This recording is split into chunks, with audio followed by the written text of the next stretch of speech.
Hi, this is Charlie giving you Monday's market commentary. I hope you're very well. And rather than going into the markets, I guess I could do some commentary on the markets. I thought I'd have a little rant today about trading educators. Should trading educators be regulated? And I don't mean from a money management perspective. Kim and I have been regulated to manage money, but just some sort of framework of regulation for trading educators, because it is a minefield out there, as many of you know, and a lot of educators, as you start to find out, aren't the real deal.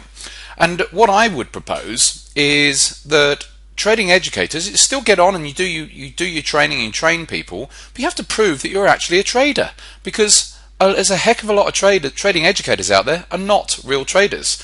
They're great, they know all the theory. Anyone can know the theory of the markets. Just spend 6 months learning about the markets, you learn loads of theory and go and teach. But are they actually the real deal? Do they actually trade? How many trading educators do you actually see show their live trading? So they might say, oh yes, I've been in a trade here and we had a lovely trade there and we've just taken 200 pips here.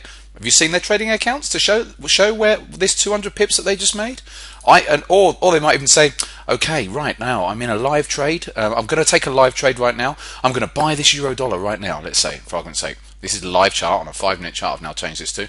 So actually, let's make it a sell as it's been coming down here. Right. So I'm going to sell the euro dollar right now. What does that mean? Have you showed your deal ticket? Have you actually shown you actually taken a trade here?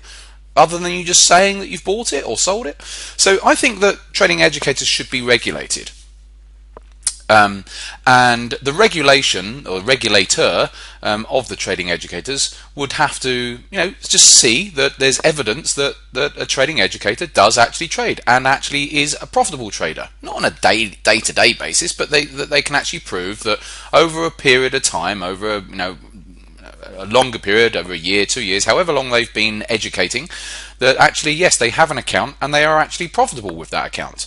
Because too much of the time, most trading educators, unlike Kim and I, are brilliant marketeers. That's what they're really good at. And they can put all sorts of spins on things, but do they actually show you what they do? And the answer, in the main, from what I see, is no.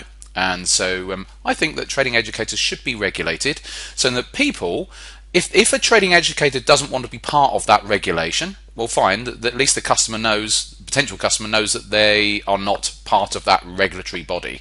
But if they opt to be part of that regulatory body, you know that, okay, that trader has had to submit their trading accounts to a central body, and that central body has verified that they have a live, proper, real, not demo accounts, but real, live trading accounts, and that trading educator makes money. That's all you'd need to know as a prospective customer, but I think that would be a great thing, wouldn't you?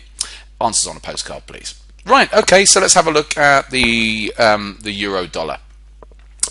Obviously we've got this news out this week with FOMC on Thursday, where we find out whether the Fed hike or not. The euro dollar's had a good run over the last several days, but really there's not really much I'm going to be doing ahead of FOMC this week across the board. So that's why I'm not really too fussed about doing too much commentary.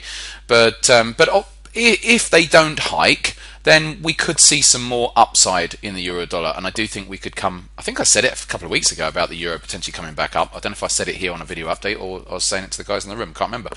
But anyway, I do think the euro's got that potential to come up into this zone over here, up into the 115s again, but it depends on the news, and so if they do hike, then we probably will see the euro obviously back off. So we can't do anything about it until we see what actually happens. So hence why I'm not too fussed about giving market commentary at the moment. And it's pretty much going to be the same across the board. So I'm not really going to go into this too much.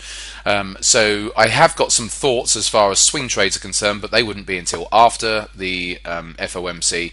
And obviously, if the euro started going up, then I would be trying to get on the long side after that. So there's a clue there. But other than that, I'll leave it with my little rant this morning and leave it as a nice short video and be back on Friday for live trading.